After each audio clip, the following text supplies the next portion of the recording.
we use in our classroom. So currently we do use a mixture of iPads with our younger children, and then we use a range of Dell Latitude 2-in-1 devices with the older children.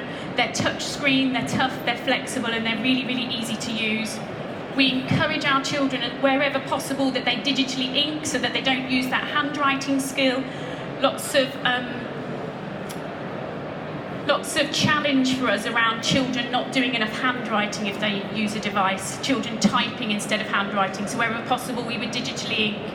One of the other super bits of kit that we use also is a Microsoft wireless display adapter. It's just a really, really simple wire that goes in the back of the interactive whiteboard, but what it means is that my teachers, they're not tethered to the front of the classroom. We say they're like cattle, they can roam free. It might be at the back of the classroom or at the side of the classroom, but they are not stuck at the front. They're not stuck presenting from the front. Again, that's a change in how we might have traditionally worked.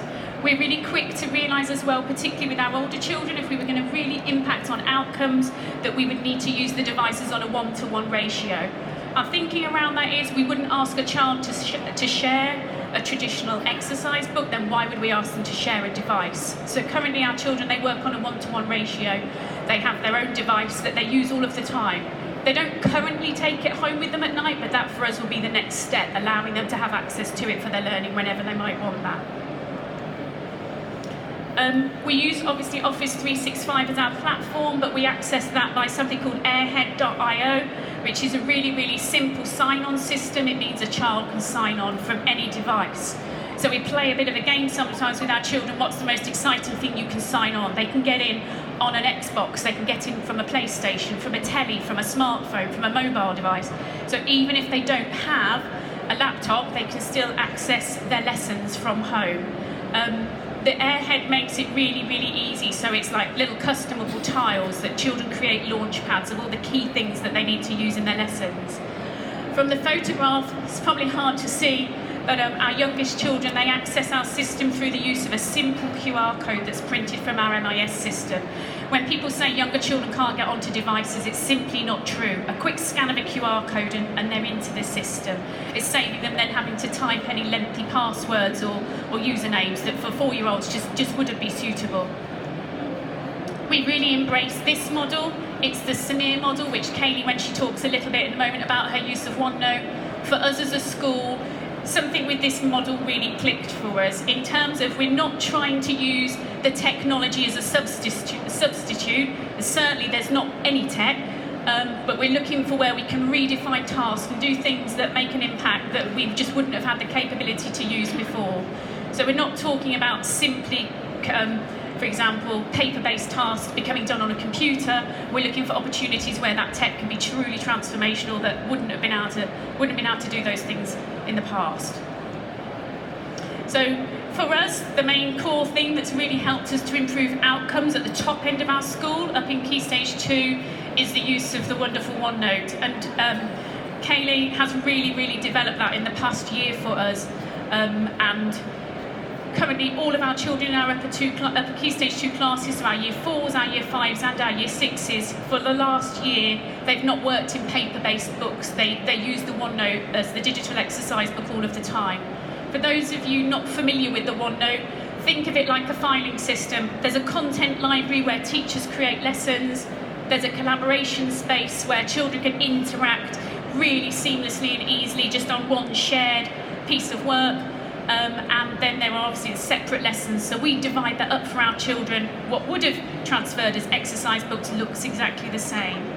We have a really, really clear teaching and learning policy in our school that has been created by myself and the staff over the many years as we made our journey out of special measures, and that translates beautifully through into the OneNote. So really clear consistency of practice in terms of if you picked up a paper book belonging to one of our younger children or you picked up a OneNote, they pretty much look the same. They're really similar in how they work. What they allow us to do is really, really swiftly personalised learning. They've massively, for us working on devices, really increased that level of pupil engagement, and really importantly, give our teachers the ability to give really, really swift and effective feedback. And I'm going to stop talking, because if not, I'm going to take Kayley's thunder. She's going to explain to you how she uses the OneNote in her classroom. Okay, so wonderful OneNote. To think a year and a half ago I'd never actually seen it or used it myself, and now it's absolutely integral to every aspect of my teaching. Unfortunately, I can't give you a live demo. They definitely wouldn't have got me off the stage in 30 minutes if I could, so I appreciate the images are small. But if I start with lesson structure, we're constantly evolving our OneNote practice. When we first started, it was kind of trial and error. We looked at the lessons and the support on the MEC, and then it was almost working out how we would make it fit our school. So like Vicki said, I imagine everyone's OneNote would look different. Ours mirrors our teaching and learning policy perfectly. So if you would have picked up one of our books from the year before last, you would have seen something similar to this. But again, it's really key. We aren't just substituting the books for this. It's all about redefining and redesigning that learning and those lessons and trying to maximise lessons and learning time. So as you can see here, we put lessons on one page. So in OneNote, the pages are infinite. It's great. You can scroll and scroll and scroll. We started off by doing one lesson per page and quickly realised, actually, we've got the possibility to extend the learning on and on. We weren't then kind of putting a ceiling around what they could do in a lesson. So it's been great. Obviously, teacher workload, we're creating one page for the whole week of the subject. And then for the children, it's really great because they can look back, they can skip forward, they can see what they've done the day before, any of that, if it can help them. And it's really great to show progress, especially with writing, which I'll show in a second. You can literally see that their initial ideas and the stimuli we started with to where we've ended up with this like long piece of extended writing. So like we say about, it isn't just a book. So some of the things we now do with OneNote, we're able to embed forms. We can do pupil voice from that. We can get their feelings on a lesson, how they're confident about it or not.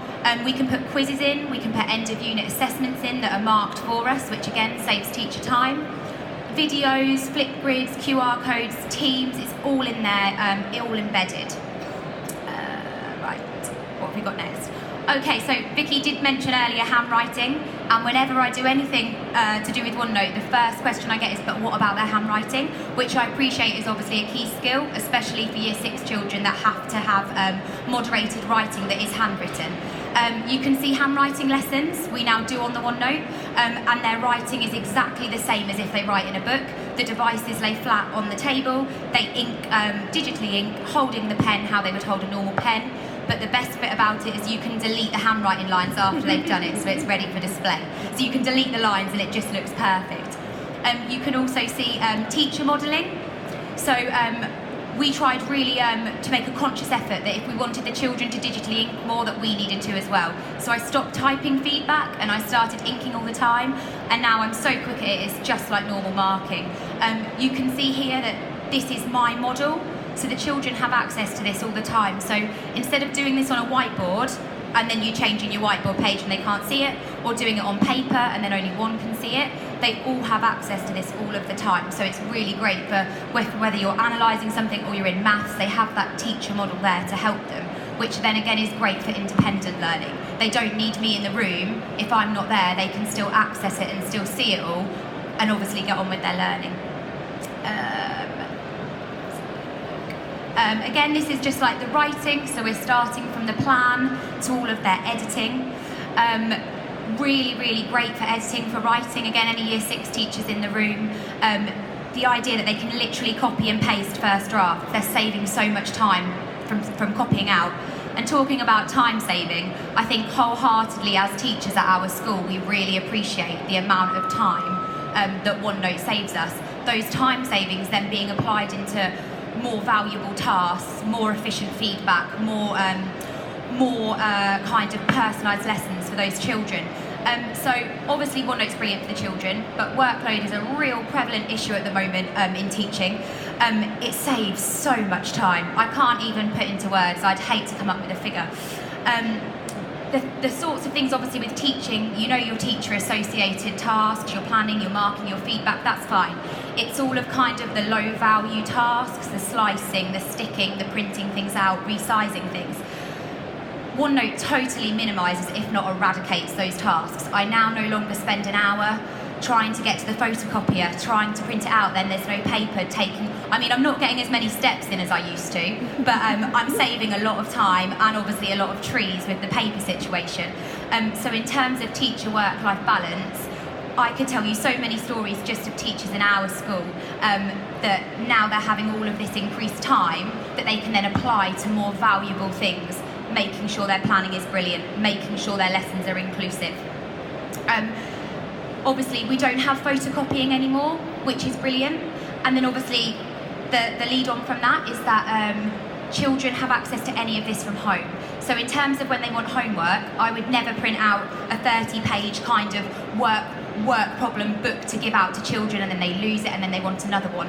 Whereas obviously with this, I can put as much content as I want on that OneNote content library and they can access it whenever they want. So the children that don't do it, I haven't wasted 30 pages of paper for them to throw it in the bin. And the children that want more, I can constantly add and build that content library up. Also, obviously, in terms of the printing, I can plan and resource a lesson from my sofa in my living room. I don't actually need to go into school. So any of my lessons for the next week, I can turn up at, not that I would, but I could turn up at 9 o'clock and I'm ready to go. It's all on there. So yeah, like I say, time saving, massive. And again, just another example, we've had children that have been absent from school, they've had injuries or they've had long-term absence. They can actually do all of their lessons. And obviously because the feedback is instant, they can do their lesson from home that morning. I can then pop on, give them some feedback, check this question, they can have a little look at it. Obviously that with Teams, it's absolutely foolproof, it's really great. We now currently use OneNote across the curriculum successfully. In Year 6, we have maths, reading, writing, grammar. All our spellings go on there, our handwriting, even art we put on there. And it's great for DT and designing and planning. The fact that they've just got so many different pen types is brilliant for sketching designs in DT. One of the things also that we found really powerful for our school, we are really diverse, and within our school you can see from those figures in terms of English being as an additional language, we are well above the national averages. Our school is nearly 70%, national is only 21. There are 37 different languages spoken in our school. That's quite pertinent given that I've only got 210 pupils. So we welcome children from many different walks of life. Again, for us, special needs proportions of pupils are higher than the national averages, some of the challenges that we face. So tools such as Immersive Reader that integrate so very well with OneNote, with tools like Flipgrid that we utilise, really effective in our school. There's no need anymore to go to a strange version of Google Translate or to try and gesture what we want to say. Children are able to translate into a different language just simply at the touch of a button. Where we see that most powerfully used is particularly with writing, where for our children, writing has always been the thing that we've struggled with. That was one of the barriers that's kept our results lower than we would have wanted them. They will listen to their writing in English, they will listen to it in home language, they might listen to it in a second home language, they will polish, they will redraft, they will write again having heard it in their native mother tongue as well as in English. For us that has made such a difference. We don't ask the children to do that, they each have their own set of headphones. If they want anything translated, they do it. They don't ask the teacher, they just have that facility, know it's there for them to be able to use to access their learning in a better way. Likewise, some of the tools that work for our children with dyslexia, we can change font size, we can change backgrounds simply at the touch of a button. They're really powerful but simple tools that are helping us to transform learning at Bishop Creighton. So obviously we talked about the time saving that it has in school, and what we found is that things like distributing worksheets and children waiting to move on off the next challenge, you'd be really surprised how long those things take, especially when they're fighting over glue sticks, and it takes forever. You just don't realise how much time actually you get given back, to the point where I think last year we had sessions where they're here for an observation, I'm really sorry, it's 9:30 and I've finished the lesson, so we're on to tomorrow's. What do you mean you finished the lesson in 30 minutes? We just get through it so much quicker. And then obviously with flipped learning, it's just fantastic. Anyone struggles to get children to really kind of engage with homework. We found that really difficult. We will put things on Teams and I think on the next slide, we might put pre-tasks, we might put vocabulary, we might put challenges. If we're starting a new topic, I'll pop in, we're doing decimals next week, here's 3 websites, here's a little video, have a look before we start. We're getting them to take ownership of their own learning. They're doing learning at home, so when we start that Monday morning, we're saving the 15 minutes of what's a decimal. We can go straight into it because they've already done it. Likewise, for our class novel, we'll put a chapter on the teams, and especially with children that have English as an additional language, they can obviously read it, they can take it in, they can check any of the vocabulary they don't understand. So then when we go over it in the classroom, we're spending a lot less time on simple things and basic questions, and we're getting stuck straight into that learning question and that learning task. So the pre-read tasks have been really great. We like to use Flipgrid with them as well.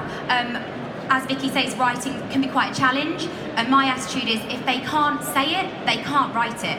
So let's get them on Flipgrid, let's get them explaining and summarising the last stanza of the Highwayman poem. If they can say it, they can listen back to that, they can then write it, polish it, then they've got their written answer. Likewise as well, we also like to use some of the additional apps that are in Teams as well. So there's a really simple app within Teams called Polly, which is in effect is a poll. And what Kayley just said about children liking to have a chapter, for example, of a book given prior to a lesson, again, saving time in the lesson, maximising learning time.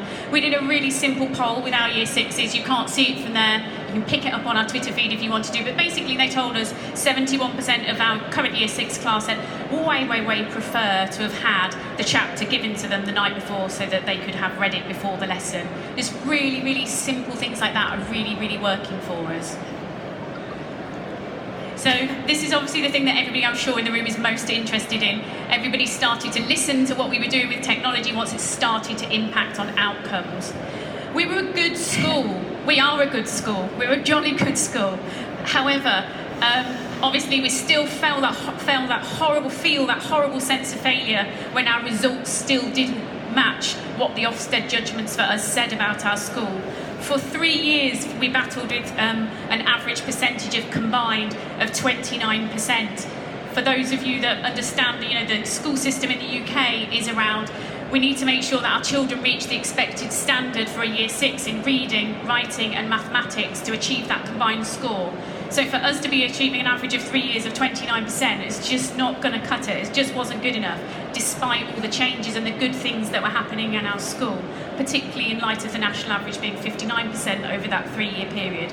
But in 2019, combined with that use of technology and the movements we'd made forward in our school and a whole other range of strategies, but the secret weapon we would describe as being the tech, that rose to 55%. Within the city of Peterborough, and we're humble people, but I'm going to say this, that's the biggest improvement that was made within the combined scores. And I know some people could say, well, actually your results were very low to begin with, but actually there are numerous reasons for that. So for us to have a combined result of 55%, only sitting 10% below the national average, is really quite significant for us. Likewise, we saw children also have to achieve a greater depth standard, so that's the more able pupils. For us, for last year, within grammar, punctuation and spelling, for us that was 23%. That is a huge move forward for us. We've not seen results like that before. And we know some of the resources the children were using around grammar, using the technology, really did make a difference. Likewise, the maths at the higher level, at greater depth, rose to 17%. They're results that a school like ours hasn't seen before. They're very significant with our secret weapon. If you wanted to know more about the impact of our use of technology on pupil outcomes specifically, the QR code there, if anybody did want to scan it, can take you through to another sway with a little bit more detail about that. I'll hang fire for a sec.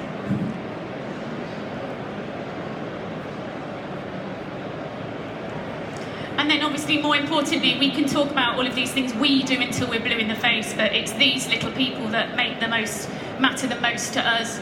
This young man is Dovidas. Dovidas came to Bishop Creighton in Year 2. Dovidas used his fists most of the time, I think would be fair to say. And Dovidas, though, was a real gamer. His mum and dad were out working late. Dovidas would often be home alone quite late in the evening. He's a real gamer. The gaming nature, turning him from gamer into learner, was really significant for us. What we loved about Dovidas' story, and Dovidas was a child that we didn't ever think would make the Year 6 expected standard, and did in every single area. was that actually he said immersive reader was helping him to keep up his Lithuanian that he felt he was going to lose. And for us, when our communities are so important to us, for him to tell us he was using that to help him keep his home language, we thought was really, really valid. Really valid. He loved things like Flipgrid. He was accessing Learning Set at home via his mum's telephone. He didn't have a laptop or a tablet at home, but would still engage with learning via mum's phone when it was available to him. So real success story. I think as well, obviously, it wasn't just the children like Dovadas who weren't targeted to do it and then did it. You've got children like Samuel, who is an incredibly gifted and talented child. And because obviously there were no ceiling on lessons, and he could keep going and keep going and keep going without really much effort from myself in terms of printing and having things prepared for him, he was able to really achieve and do very, very well. So in terms of scaled scores in Year 6 SATs, and the highest you can get is 120, and we're talking 120 in GPS, 120 in reading, 114 in maths. It was just phenomenal. So again, it's the children that, likewise, the children that weren't targeted to do it, that made real great progress and managed to get expected standards. But then children like Samuel, who weren't held back being in a mixed ability class. I wasn't obviously I was busy, but I could be busy with this group. But because how easy it is to differentiate on the OneNote and how easy it is just to access the next step, he could go onto it at his own time, in his own time, and he was a brilliant support using Teams to so many of the other children. We really encourage them to use Teams because for us it's much safer than any of the other social media platforms they could be accessing. We did have to say to them when it's getting to 11:30 at night, please stop revising grammar, you need to go to bed. But he'd be great and he'd be going, guys, I found a new revision website, have a look at this. And he was really encouraging children like Dovadas and guiding them. I think this one, if I start crying, and I'm not a crier, I do apologise. This particular child, and I think most people will know that have ever visited our school, I think would be fair to say was tricky and challenging in the past for us, not particularly interested in learning, wasn't necessarily targeted to do anything. And he kind of saw this tech, and it just opened his mind. He'd gone from, I don't think I'm going to do anything, I'll probably work in a shop, that's fine, to, I want to be the CEO of Microsoft. And then he's telling people from Microsoft when they come in, I want your job. So obviously for me, this child is so engaged and so enthused, not only to meet the standards in SATs, which I mean obviously was fantastic. I've got this confident child going to other schools, sharing his device, telling them all about OneNote and how it's impacted on his learning. And now this child has gone from having his own kind of ambitions down here to up here. And it was, I mean, Vicki, you probably want to add on Samar. We call Samar Sassy Samar because he's got so much sass about him. He's just... the picture here, I think, says it all. That's Phil from Tablet Academy coming to look at us, how we've moved forward, and Samar is telling him how immersive reader works, and then complaining why it doesn't have Kurdish on it. He's just an absolute delight, and just a changed boy for the use of technology, and I think for us, there's another reason to keep going with it. So outcomes are improving for us with technology because we think, because of these three things, of course wrapped up around a really positive school culture and our staff really committed to wanting to use tech. The first is about our pupils, they're so engaged. When we joined the Showcase School Pathway, we had to pick a thing that we thought, what were we embracing with our use of tech? Our children owning their own learning. For the first time ever, they want to. Some of those things Kayley talked about they're doing out of hours, they don't class it as homework anymore, they're just talking about their learning. I think it's kind of job done if that's whether they're in school or out of school. Our teachers, and I love this analogy, technology will never replace great teachers, but technology in the hands of a great teacher can be truly transformational. Some of my teachers have become super teachers. They've become super teachers. They're just, the power that the technology has brought them is just enabling them to do things that they wouldn't have done before. And then the technology as well, the EdTech, is just integral to what we do. It's not an add-on, it's not something we roll out once a week. We do it at any opportunity. It's a resource. We utilise it to the max to make a difference for our pupils. And I'm nearly done, nearly out of time. If you want to know more about our school, please, you can, there's our website address, you can follow us on Twitter. We're Bishop Creighton Academy, we're part of the Greenwood Academies Trust. Kayley tomorrow on the Dell stand will be demonstrating. We're doing 2 lessons at 11 and 2 tomorrow, where she'll be teaching on the OneNote back to us back in the classroom if you're available and wanted to see that. Alternatively, we have an open day on the 31st of March, which you again can pick up details from our Twitter feed if you wanted to come and visit our school and see that in action. Thank you very much. Thank you.